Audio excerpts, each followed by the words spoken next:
Следующий доклад у нас будет проходить на английском языке, поэтому еще раз прорекламирую работу наших синхронистов. Если кому-то нужна помощь в переводе синхронном, пожалуйста, обращайтесь на стойку за микрофонами. С вашего позволения представлю Стефана. So, good morning. Stefan came to us from Germany, yes, and the presentation will be about risk management. As far as I see from UTIC website, you have a lot of experience in technical communications, translations, certification systems. So we would like to share your experience now, and welcome to Ukraine.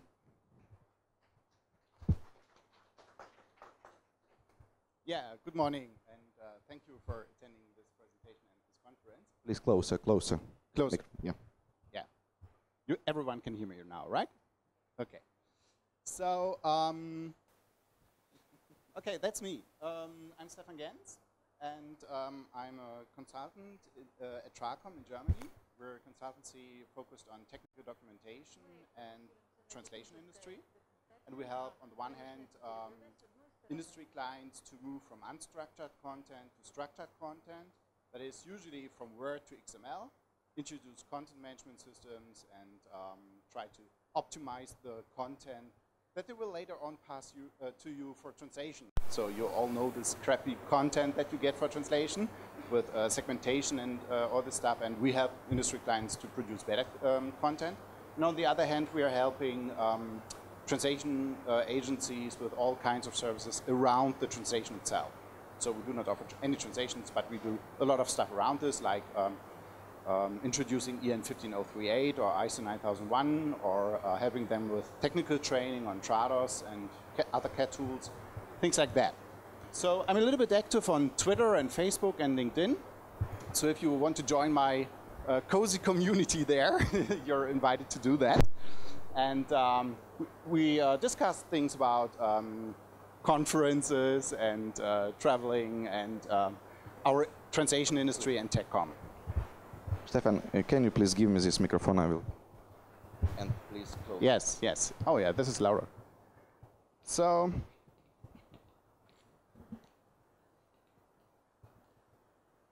let's make this event trending. Who's on Twitter? Closer, closer. Who's on Twitter? Still? Okay, some.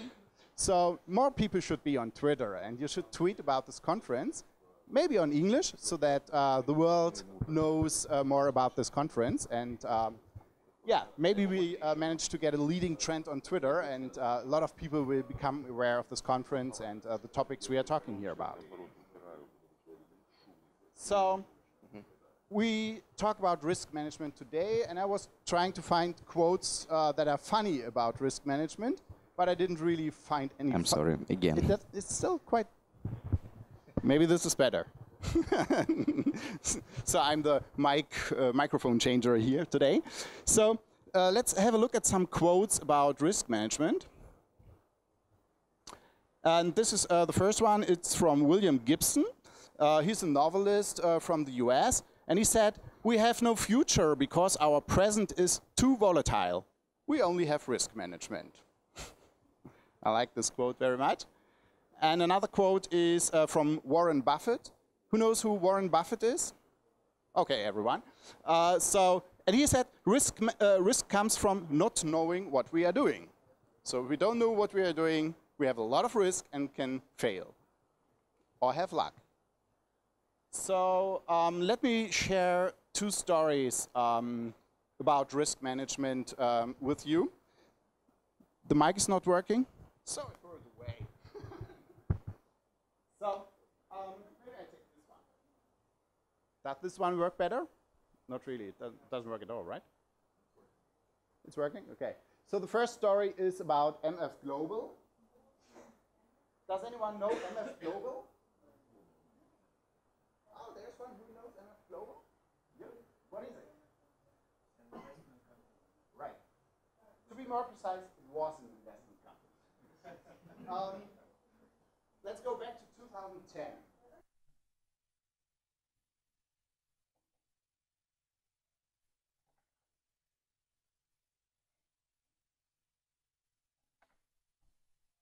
In 2010, MF Global was the biggest global financial derivatives broker in the world.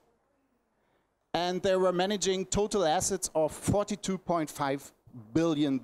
So that's really a shitload of money. And they were managing this for their customers. And that's what MF Global said about risk management. Effective risk management is critical to the success of our business. Effective risk management is the responsibility of all our employees.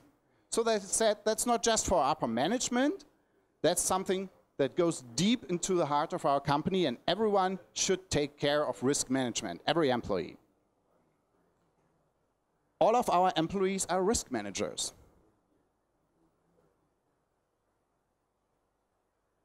And employees are expected to escalate incidents and any matters of concern to management and to our risk departments in order to effectively manage risk. So they were also trying to engage their employees and motivate them.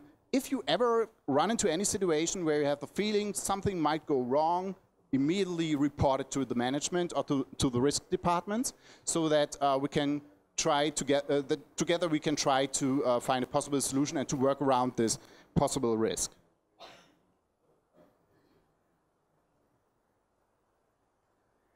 Consequently, we have established a global enterprise-wide risk management framework that is intended to manage all aspects of our risk. That's really management speak par excellence. A global enterprise-wide risk management framework. I love that. So in 2011, 1 year later, MF Global went bankrupt. So they had obviously very good risk management, didn't they?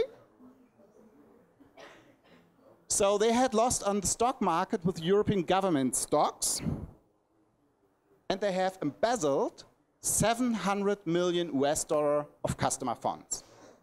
So their customers was giving them $700 million, and those $700 million just disappeared, vanished into nothing.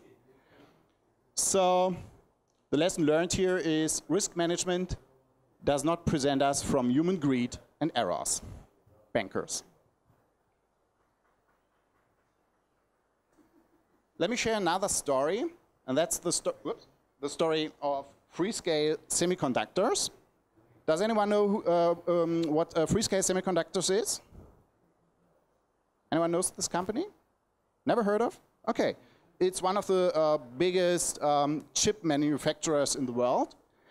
And in 2014, they had approximately 23,000 employees in more than 25 countries. So that's quite a big corporation. And risk management is obviously an important topic for such a big corporation. And their total revenue is about $4 billion. And that's what they said about risk management or risks. We take all reasonable precautions to avoid situations that may threaten the safety or welfare of our employees, their families, suppliers, customers, and other members of the community or of our business and stakeholders. So they try to cover everything from their employees to the interested parties in them and everything, and they try everything to avoid risk.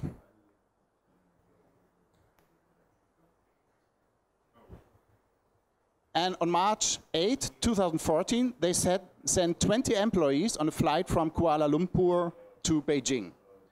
Those 20 employees were actually quite important for them because 5 of them were patent holders, and they were going to a project in China. Unfortunately, that was flight MH370. And until today, all these 20 employees are still missing, as you know. So risk management didn't really help there. The lesson learned from this is risk management does not protect us from force majeure. So We can try to take any precaution to avoid risk, but it doesn't really protect us from this risk. But what risk management can do for us, if we implement it, is what to do with this gap of 20 people in your company now. And I was talking to Manal from Arabize, that's a translation company from Egypt, and they had the situation that in 2011, I think it was, when there were a lot of disruptions in Egypt, and they had the situation that the employees could not even enter the company because the streets were locked down due to demonstrations, and the military was locking the streets and so on. And one of their employees was even shot. So we cannot prevent these things, but we can try to avoid them at least. And this is where risk management can help us. So what exactly is risk? When we think about risk, what is a risk? What do you think makes something a risk? I'm coming to you. There's a possible negative outcome that can be controlled, possibly, or at least mitigated. A possible negative outcome. Okay. So what other things could be a risk? Is it only a negative outcome? Oh, it can also be a positive outcome. So let's have a look what other people are saying what risk is. There are three types of risks. We have hazard or pure risks, like thunderstorms that destroy your company building. The US has this sometimes. And we have control on or uncertainty risks. And we have opportunity or speculative risks, where we don't know exactly what the outcome will be. So the Oxford English Dictionary says, risk is a chance or possibility of danger, loss, injury, or other adverse consequences. That's what the Oxford Dictionary says. The problem with that is it only signifies negative consequences. So it's a very negative approach. But taking risk can also be have a positive outcome. So sometimes you just have to take a risk to win something. Playing the lottery, maybe. Or taking a business opportunity where you think, I'm not sure if this will really work, if this client is reliable or whatever. Or maybe will he pay me, whatever. Or maybe, can we do this job at all in this time frame and so on? But you can manage this and then have a positive outcome. And the Institute of Risk Management says, risk is the combination of the probability of an event and its consequence. Consequences can range from positive to negative. So that's more a combination of this. And the Institute of Internal Auditors says, the uncertainty, well, I hate this word, the uncertainty of an event occurring that could have an impact on the achievement of the objectives. So we have objective goals, we want to achieve them, and the risk is the factor that influences if we will achieve this. So risk is measured in terms of consequences and likelihood. We will see this later in the graphic as well.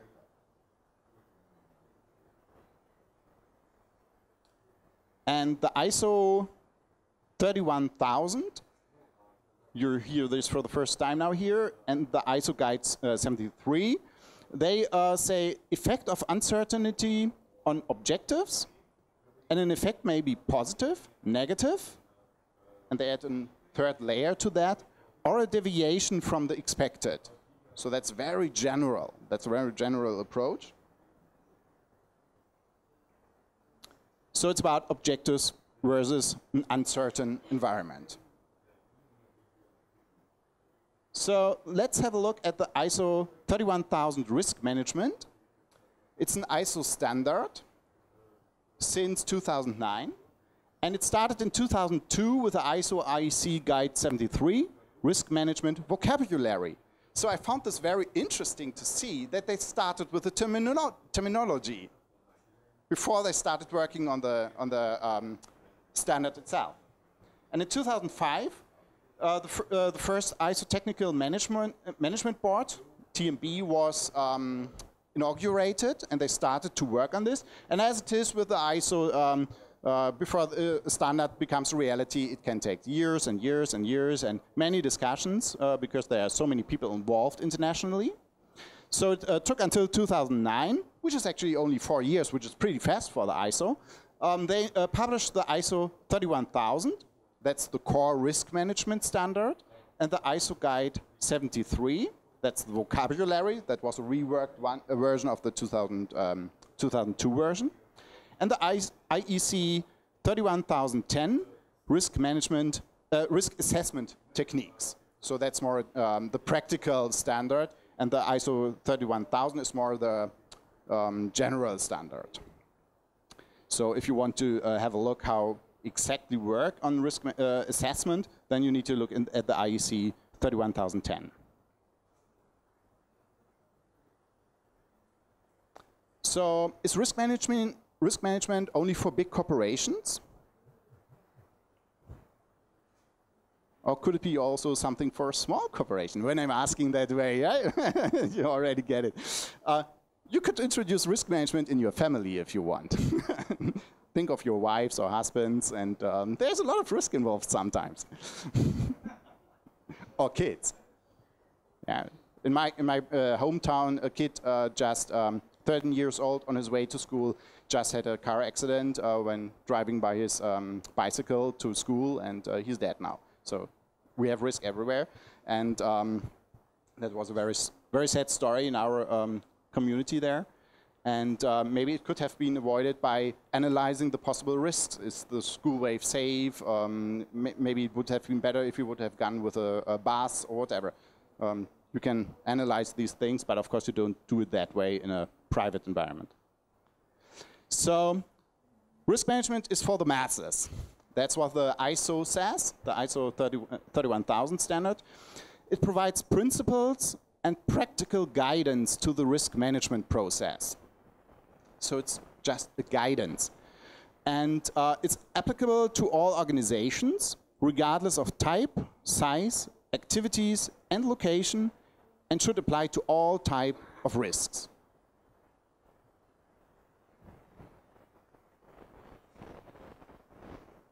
I'm thinking I'm missing one slide here. And an important information for those who are interested in a certification for risk management. Would anybody be interested in a certification for a risk management framework? Or let me ask, who is certified by ISO 9001? Anyone working in an ISO 9001 certified company? No one? No one? Hey, come on, one. Okay, you should consider that.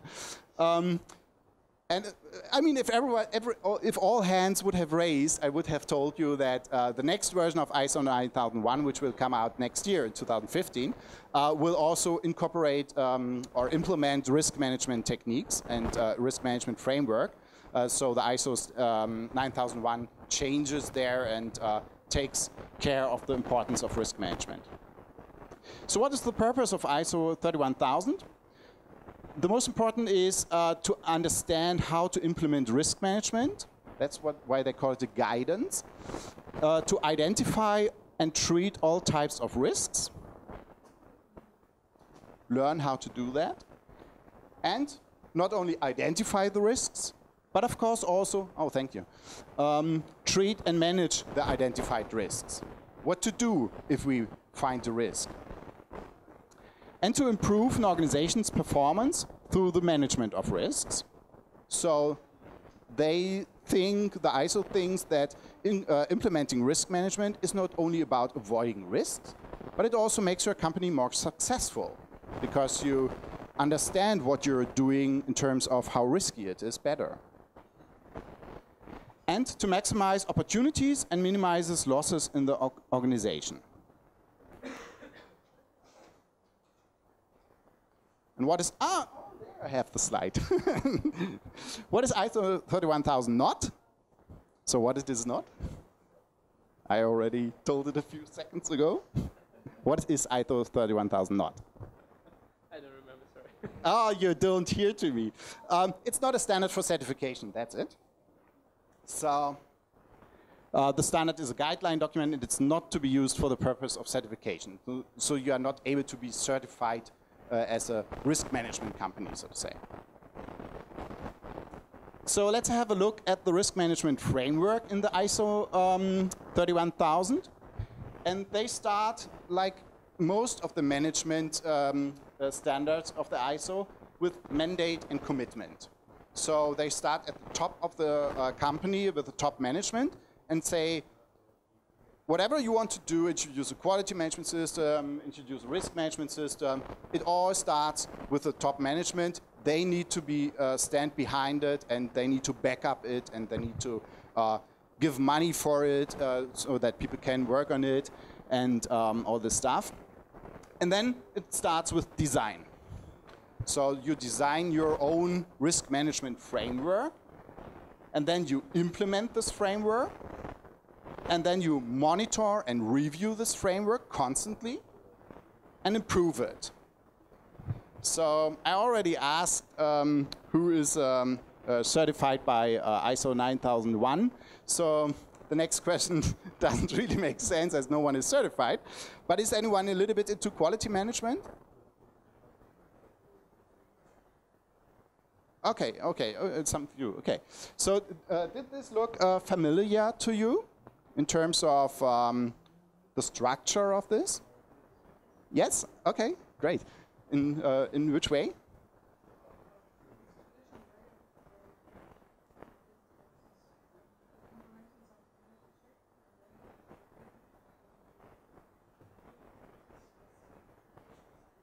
Yes, exactly. That's the point. So this is a typical cycle that you find everywhere of these ISO management standards, especially in ISO 9001. So you're a quality management hero now. That's to compare this. That's the ISO 9001 core philosophy. It also starts with mandate and commitment, planning, doing, checking, and acting. That's the PDCA cycle, or also called the Deming cycle, from the inventor of quality management, Deming. So that's the PDCA cycle: plan, do, check, act.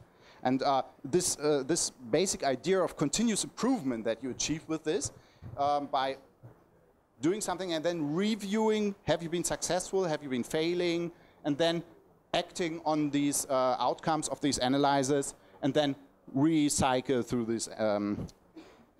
this process. So let's have a look how the ISO 31000 specifies the risk management process itself. And they have 5 steps here. First is establishing context. So it's about developing risk criteria. So what exactly could be criteria for our specific risk that we have?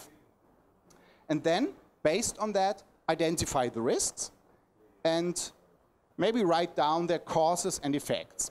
So first we have to understand what kind of risk are we facing, and then we have to identify these risks and their impact that they will have on our projects, processes, outcomes of our company. We need to understand this risk, so we do risk analysis and risk evaluation. So it's about, is this risk acceptable for us or is it not acceptable? So we might have low risks where we say, okay, it's acceptable, we can take this risk, or we might have high risks where we say, we cannot take this risk, it's too dangerous for us. Sending 20 employees in one plane to Beijing might have been too risky, putting all of them into one plane, especially when you're flying with Malaysia Airlines. They should have flight Lufthansa, probably. I think no Lufthansa airplane ever crashed. Yeah, and then we have to have risk treatment, how to respond to these risks, and what steps we need to take. Maybe even if the risk is very big and we have a very big danger there, or a very good opportunity, then we need to work on how do we deal with this type of risk. What do we do? And in the ISO standards, it's always, in the ISO 9001 and also in the 31000, it's always about communication. So when we implement this process, it's always about communicate and consult. So there have to be a person in the company who is the spokesman of this process and communicates the vision and the idea and the process into the company, talks with the people, explains it, trains them, and helps them to understand this process and helps them to implement it. And of course, it's always also about monitoring and review, all of these steps. So that's the risk management process. And it's embedded in the risk management in the risk management framework. So we have this design phase and this implement phase. And this is the implement phases where they focus on with this risk management process. That's the basic core structure of the ISO 31000 standard. Does this make sense to you? I find it a little bit confusing sometimes with this establishing context, risk identification, and risk analysis. So risk identification and risk analysis, to separate this can be a little bit challenging, I think, to separate this into two different steps. And if you think of risk analysis and risk evaluation, this can also be, it sounds so similar to me, so it's sometimes difficult to understand this.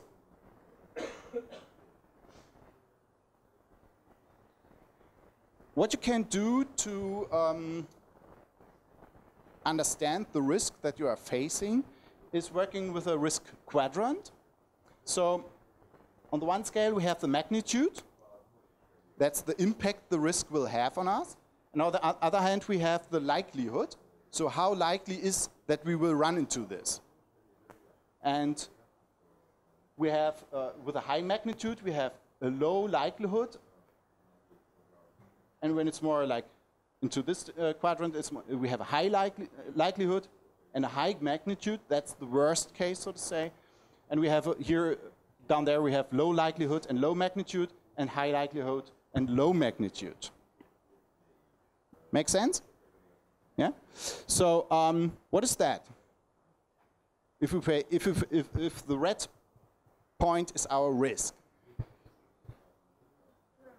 we are okay. Yeah, right. So we can easily take this risk. And this?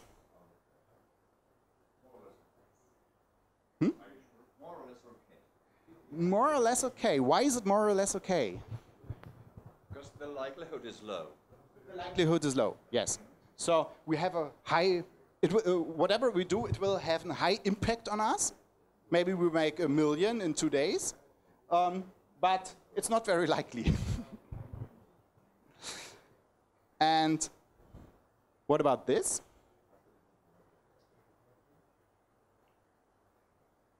We can ignore it. We were, yeah, can we ignore it? The outcome doesn't really make any significant difference. So let's say we got a big job, big translation job, 10,000 words, 24 hours deadline. So it's very likely that we will not make this job because it's too much.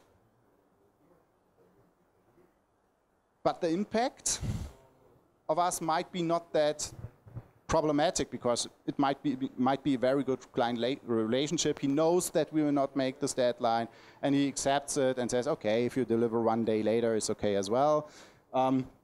So it's very likely that we will not manage this, but the impact might be not that big.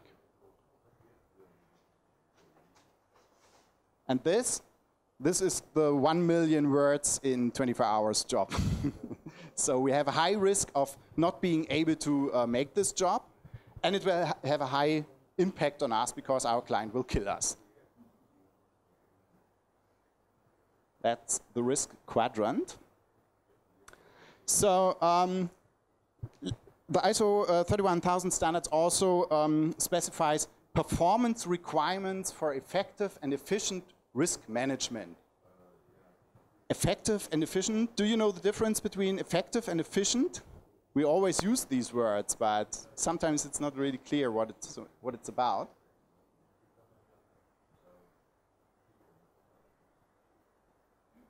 What is effective? Gets the job done, okay. And efficient? Doing the job properly, yeah. So the first thing is why they say you should do this, you should think about risk management, create and protect value.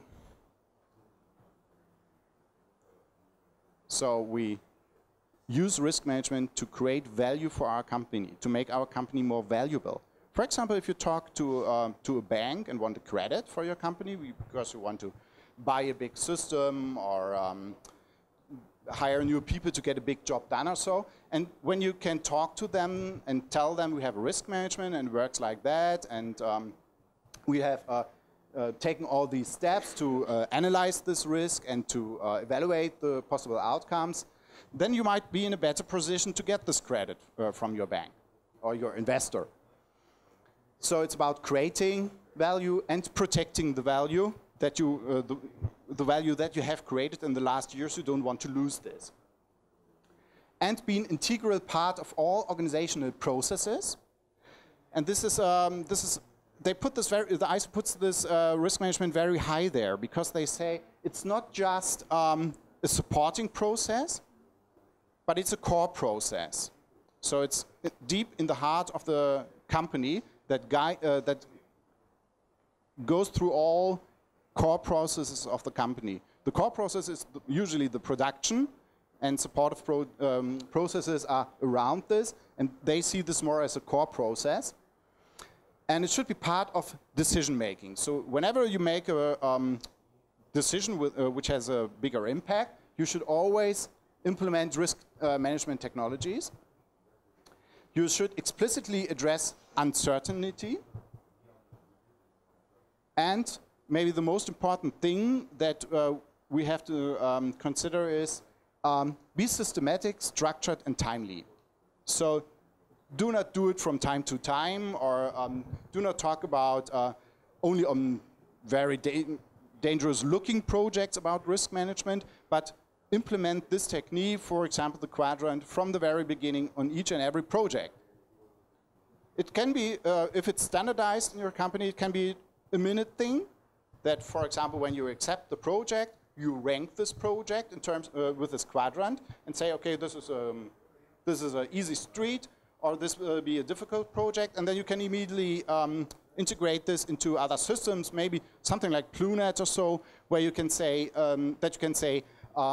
okay, all projects that the project manager ranked as being highly likely and highly risky should make a red warning bullet in the system, in the project management system, so that it can be escalated to the higher management.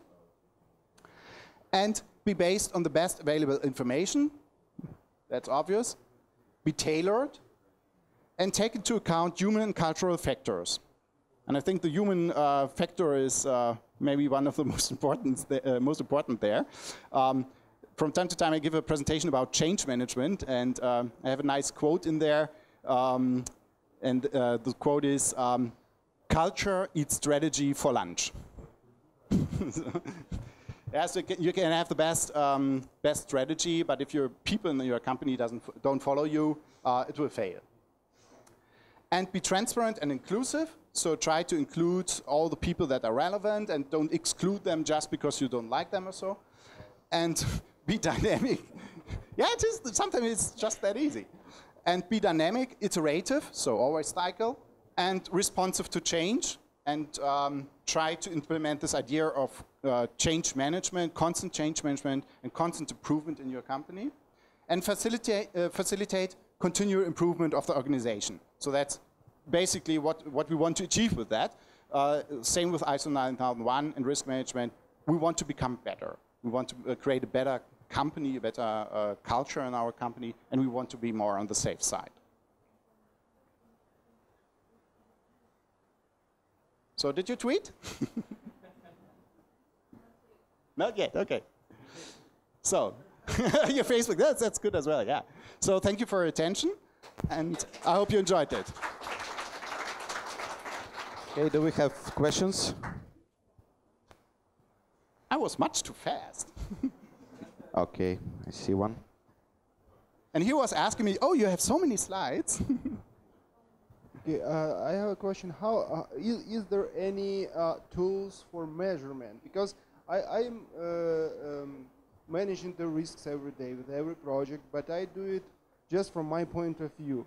I just have some idea about the risk, about what can happen, but I'm not using any formulas, any calculations. I'm just using my point of view. Is that the right approach, or is there some more effective methods of just not looking from the personal view, but just trying to get more objective picture? Yes. Well, in the most simple way, you can do it with Excel, actually. If someone is interested, I can send an Excel sheet where you can enter some factors. You would, of course, need to adopt it to your specific situation. And then Excel automatically calculates this and puts the result into this quadrant and says, okay, this is a high-risk project. Especially when the project is a little bit more complex, it can be very difficult to sort this into the quadrant. And when you have several factors and Excel automatically calculates this, then it gets much more easy. But of course, they are also, especially in the machinery building, heavy industries, and so they have very complex software for risk management, where they can enter all the risk factors.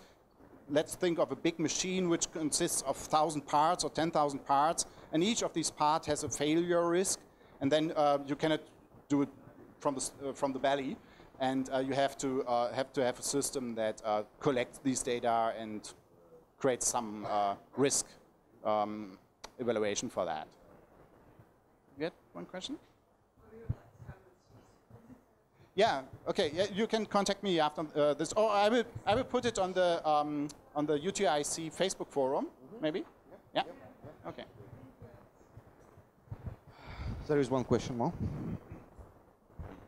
Stefan, thank you for a very interesting presentation, but I would like to ask you, in this current situation in this country where we are, would you add something about the relationship between risks intrinsic in macro environment, so to say, and micro level company risks? Because sometimes I believe some people might think that, okay, everything depends so much on the macro environment in some situations, in some periods of time, that it's much more important than anything we can do within the company. So probably we don't do anything about our company, internal company risks as such, because everything is about what happens there. Yeah, Egypt translation industry company that I mentioned before. When they faced the situation that employees were not able to come to the company to work, they were thinking, what can we do about this? I mean, we cannot change this political situation as a company. We cannot get some tanks to bring our employees to the office. But one consequence of this for them was that they worked on virtualization and remote workspaces. So every more important employee now has a home working station where he can work from home, and the servers are located in the cloud in a data center and not in their own office. They have their own servers in their office as well, of course, but they also outsource it and back up everything to the cloud, so that it's at least reducing this risk of external factors that they are facing, and that they can say, okay, you can come to the office today, stay at home and work from home today. This might be, for example, one possible scenario for that. But of course, in the end, risk management is not about completely protecting us from the risk. It's about avoiding the risk, trying to work around it, trying to think of if we should take this risk at all. Does this make sense for you? Okay, great. There's another illustration regarding the airlines, actually. When Richard Branson was buying his first Boeing for Virgin, the Boeing employee told him that they will be either the most safety airline or the worst, will have the worst safety statistics in case they crash it. So, unfortunately, by the way, Lufthansa planes did crash several times, that's said, but that's true. So one point I just wanted to comment on that is when you have a project, for example, a startup, when you do something that will either win or not, that's definitely a good, that was a brilliant point about the Quadrant, when you have to understand that nearly any significant risk will be very affecting the project. So that was a really good point. Thank you very much.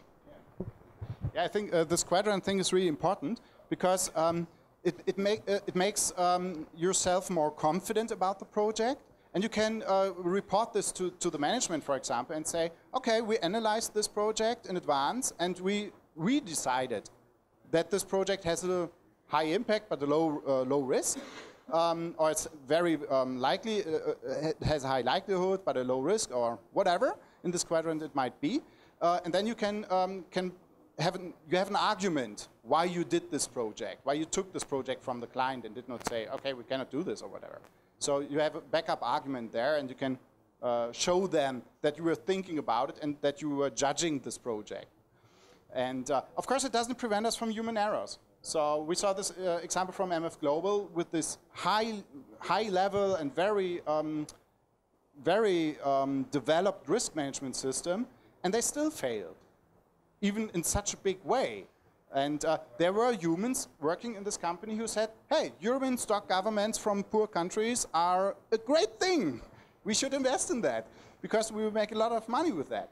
But it didn't work out, and it was a bet on the future, which it is always when we talk about risk management. And of course, we can fail with that. Humans can fail. So risk management doesn't really prevent us from failing, but it reduces the likelihood of failing. Any other ideas or comments? Does Plunet have some kind of risk management implementation? Not yet. You should think about that. Hmm? So how likely is it that the customer will order? Yeah. Okay. Now that's a first start. Okay. Then thank you, Stefan. Do I have another question? No. Okay. Just thank. So yeah, thank you very much. And enjoy the rest of the conference. And we will